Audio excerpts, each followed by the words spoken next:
And just like those who are gone, the focus of today's generation is planning for the generation of tomorrow, as displayed by the recent development of St Ignace Park, a fine pavilion and sports facility, officially opened in the summer of '99 by Republic of Ireland and Newcastle United goalkeeper Lifford man Shea Given. Open the pitch, sorry, and I'd just like to say good luck whoever plays on the pitch today and in the future. And I'd like to say a big congratulations to the girls beside me. They won the All-Ireland schools thing, and it's a great achievement for such a small place, and it's good for Donegal. So congratulations to them, and hope there's many happy occasions on the pitch. And as I say, thanks again for inviting me down, and hope you all have a good day. Thanks a lot. Great words there indeed, very nice from Shea Gibbons as he now officially cuts the tape here on this unique historic occasion in Desertegney.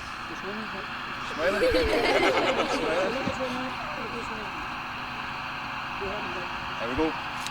And St Ignace Park is officially opened. Thank you very much. And to fully capture the mood of the day, local man Hugh Doherty talked to Shea Given and some of the local people who turned out for the Marvellous day event. for the parish. Yes, and I hope it stays dry for a couple of hours, and because this is something that we're looking forward to for a long, long time. That's right, from Divers Field to Bradley's Field and Dunree Greens, the whole lot. Yes, and for all the time, this team, they're doing very, very well. The committee have put on a lot of work, and I think we have got to appreciate that. Indeed. Barney, nice talking to you. Right. Thank you very much. Barney Doherty from Shargore. Barney, big changes in the parish, Barney. Big changes in the parish since I was a young fella. That's right. When they used to start to play football, first they played down in Constown, McKinney Sound, down beside near McGrory's. And then Right. moved down to Divers Field, Britisham. That's the Britisham at that time. Right. Uh-huh. So you've seen many, many changes. It's great to see this pitch here. It's the best ever. That's a good job, and it's a good job. That's right. And I hope they get on well with it. And I hope they get a good day. That's it. Barney, thanks very much. Nice talking to you. Thanks, Barney. Jim Sheridan, the local school teacher here. I'm sure he had other things in his mind at the moment, but nice for you to talk to us here, Jim. Well, we're away from the hustings at the minute, Q, and this is a bigger day for me and a bigger day for Desertegney, and it's a historic day because it's a football field, a professional football field, and I have no doubt that it's going to give great joy and happiness to many a kid in the future. So we're delighted that this day has come. Jim, nice talking to you. I know you're busy there. Okay. And, I'll talk to you later on. Thanks. Shea Givens, Newcastle and Republic of Ireland international goalkeeper, welcome to Desertegney for the official opening of the pitch here. Yeah, it's great to be invited down, just obviously live half an hour up the road, and it's great to be asked to things, I guess, and hopefully it's a good day. It looks as if there's a good turnout, so now we're looking forward to it. That's great indeed, and Finn Harpson Dairy City as well should add to the glamour of it. Yeah, I used to go watch them when I was a bit younger, so it used to be a bit of bite in them games, so looking forward to the game. It should be interesting to say the least. I see you're exceptionally popular with the young ladies here. I don't know about that, first time for everything, I think. Well, they have won the All-Ireland here last Monday, so... That's great, like I've just been told before with Charlie, so it's a great achievement, for such a small place, so fair play to them for doing that. Hey, nice talking to you. Congratulations. Thanks for coming on. All right, no problem.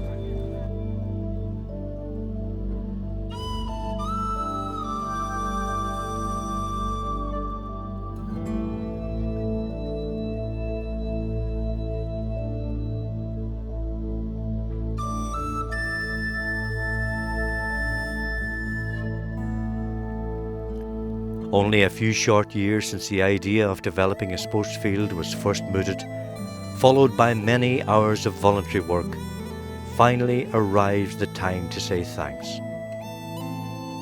Thanks for the sheer commitment of seeing this project successfully completed. To show their appreciation, the people of Desertegney turned out in droves. The event was wonderfully captured on tape, as is all the video footage of this production by Hugh Quirk of HQ Productions.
History and tradition play an important part in the lives of the people here. An important date in the Desertegney calendar is the 15th of August, the Feast of the Assumption. This is when annually the people from Desertegney meet with the people from the neighbouring parish of Orris near the summit of the Gap of Mamore to pray at a holy well said to have been blessed by Columkill.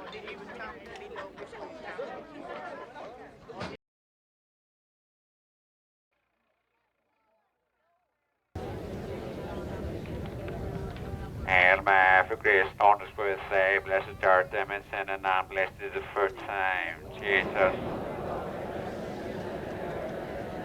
Hail Mary, for grace, fountains for say, blessed art thou in sin, and blessed is the fruit of thy womb, Jesus. Hail Mary, for grace, fountains for say, blessed art thou in sin, and blessed is the fruit of thy womb, Jesus. Our God, pray for us sinners, now and at the hour of our death. Amen.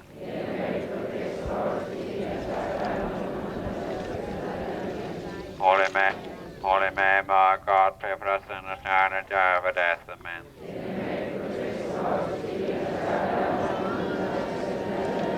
Holy Mary, our God, pray for us sinners, now and at the hour of our death. Amen.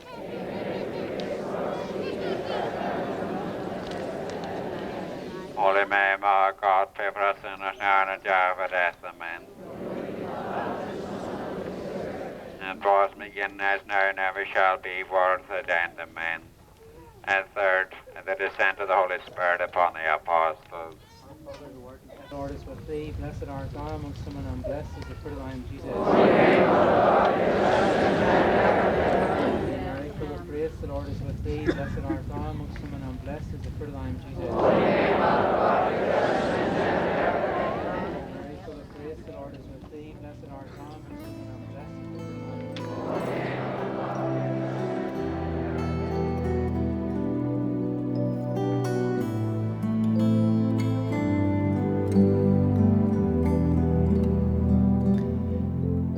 Desertegney is and always has been a place of interest and diversity. For almost 2 centuries, Dunree Fort has featured greatly both economically and socially on the lives of the people of Desertegney. Just how this military installation would impact on the rural community within which it was constructed, I'm sure hardly featured on the mind of Sir William Augustus Smith, the engineer responsible for the design and construction of this fortress. Sir William's grave is to be found in the Church of Ireland Cemetery in Buncrana.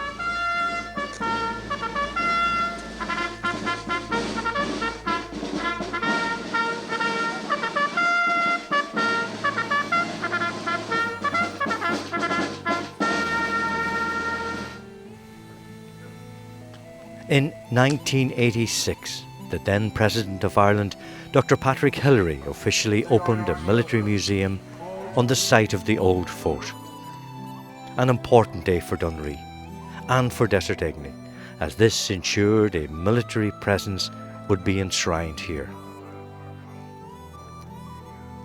Joining in the celebrations are some familiar faces from all over Ireland, many of whom have passed on, but who, during their military service, were at a time stationed here, and for whom Dunree and the surrounding area became home. Sean Kelly, Matt Kemmy, Hugh Quirk, Pat Redmond, Billy McHugh, Commandant McGonigal,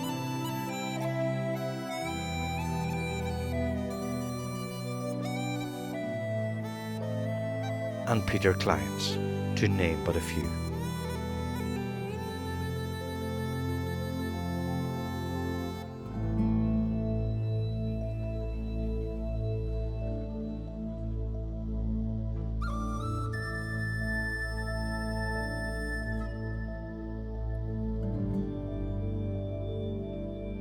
The year 1990 saw what perhaps was the inevitable take place.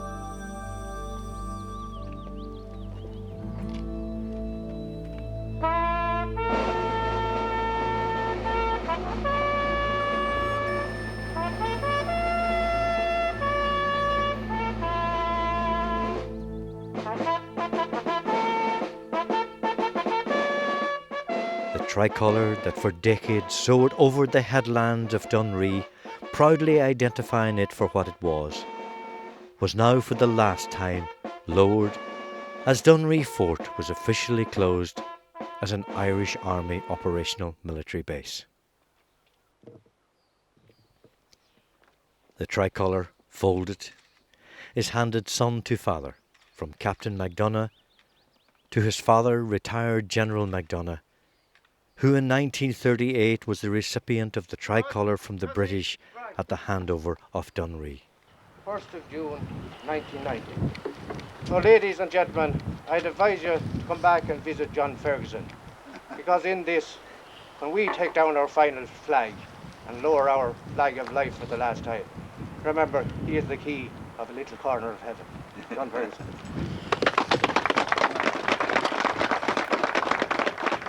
And for coming. This was followed rightfully by a presentation of the key to the gates of Dunree to the then recently retired and last serving quartermaster of Dunree Fort, the much loved and respected John Ferguson.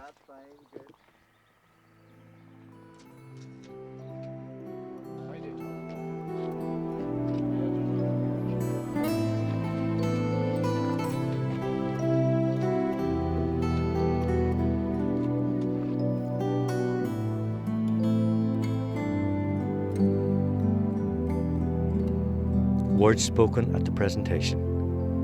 A little piece of heaven. What a truly accurate description of Dunree and its environs.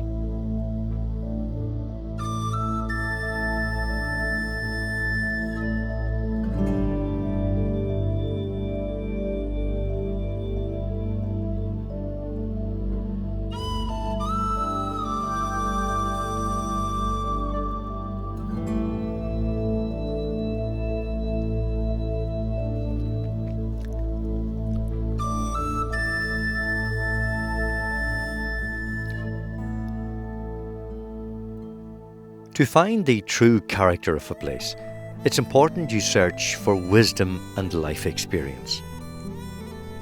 Desertegney has this in abundance.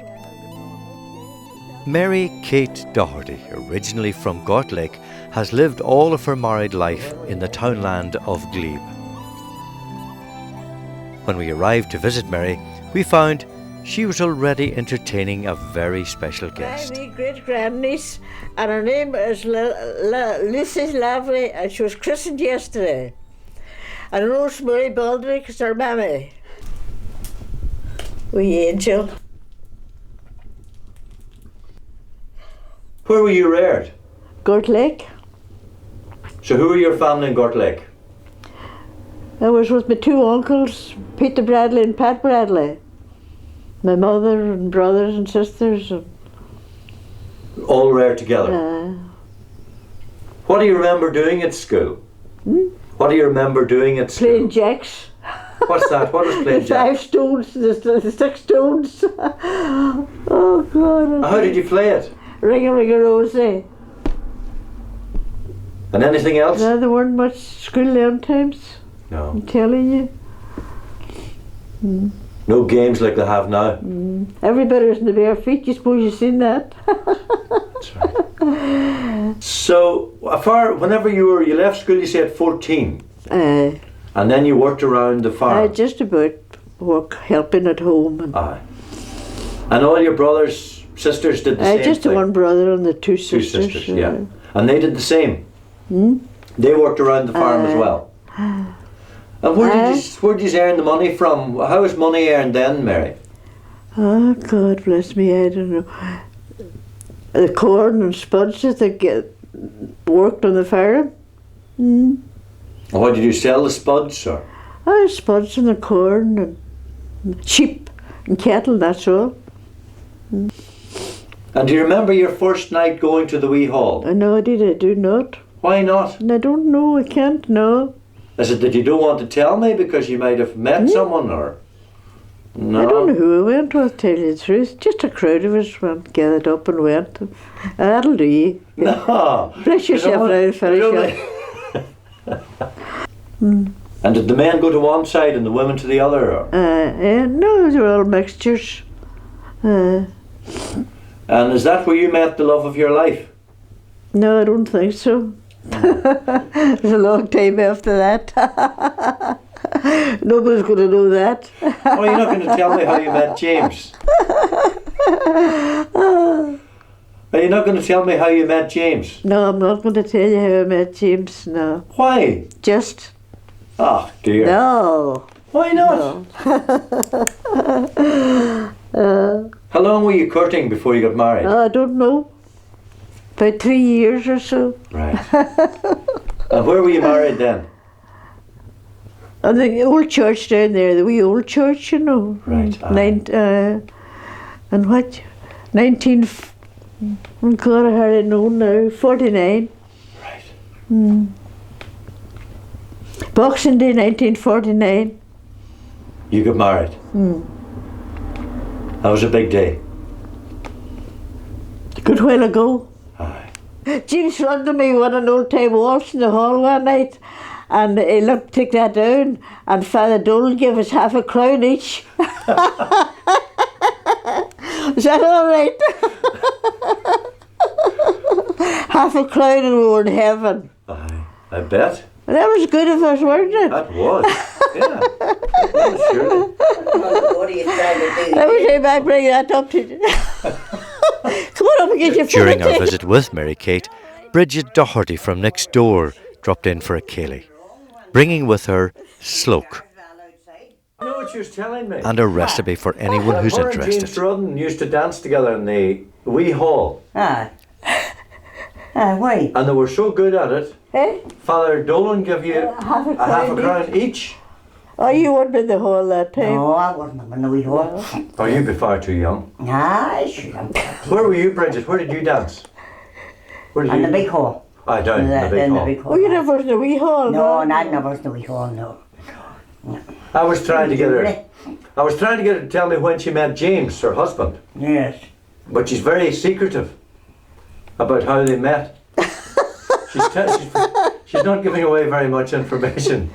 So whenever you danced in the big hall, who played in the big hall, Bridget? I don't know. It was only just a accordion just. Aye.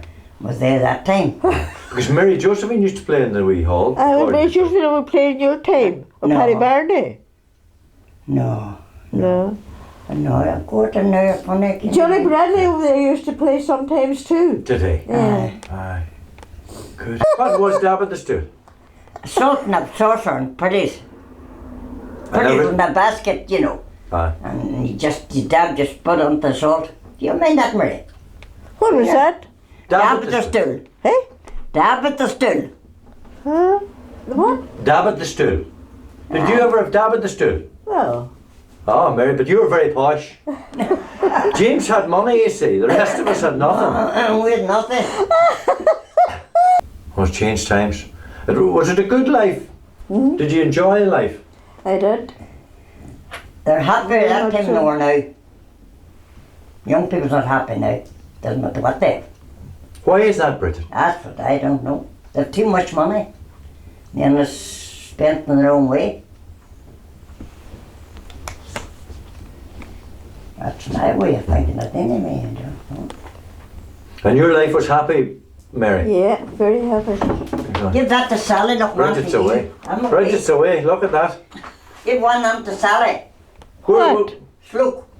Oh, sloke. Aye. Let me taste some of that. Can I have a wee bit of it? Oh, you have to boil it, have you? I've boiled now already. Aye, give me a wee bit of that. Run up and get a, really get you a spoon or something. Come here. What? Right enough, as a sloke. Yes. Where'd you get that? James Hagan took me over a full of big bag the other day there. Are you sure it's sloke, huh? Did you ever take slope? Never took sloke in my life. Well, now that's it now, well. What's it good for? Well, he can get that and I can get one of you again. What's it good for, Bridget? Have you more left? Aye. And Daddy can keep that sure and I can get some of you again. Whatever you like. What do you do with it? You just take it to your spuds or take it to your tea or anything. Why? You can do it as it is if you like. Take it as tasks if you like. So what do? You just boiled it up with what? Boiled it up. First you put on a pot and you put pepper and margarine in the pot till the pot's very warm. Then put on the sloke and put a wee taste of water and that's it. And boil all you boiling it for a couple of hours or more. Then you mash it all up then. Well, that's good. Have you that all down, Hugh? Mary, thanks very much indeed. We'll shake hands. Thank you. Good seeing. I hope I didn't break the camera. It'll be a bit silly, I know. It's great. It'll come together beautifully. It really will.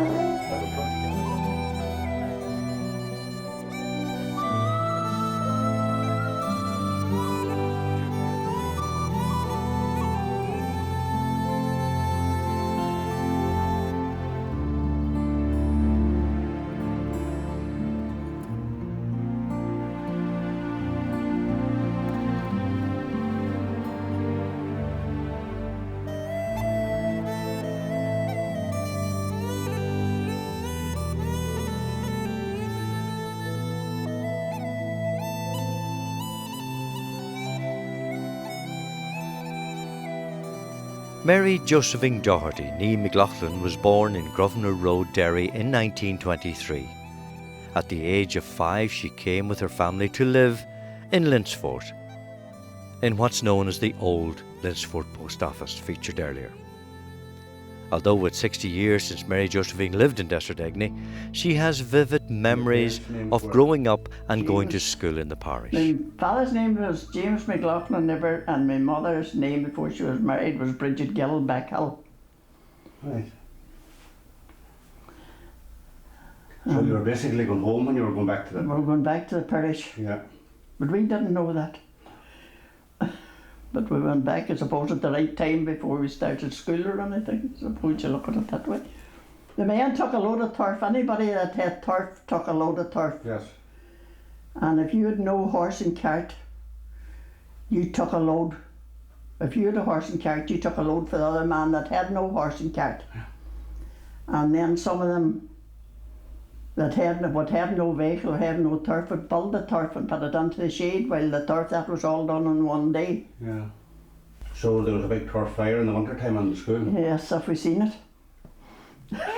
What do you mean if you seen it? What, would the teacher be standing up against it? The teacher stood in front of it with a big scared up.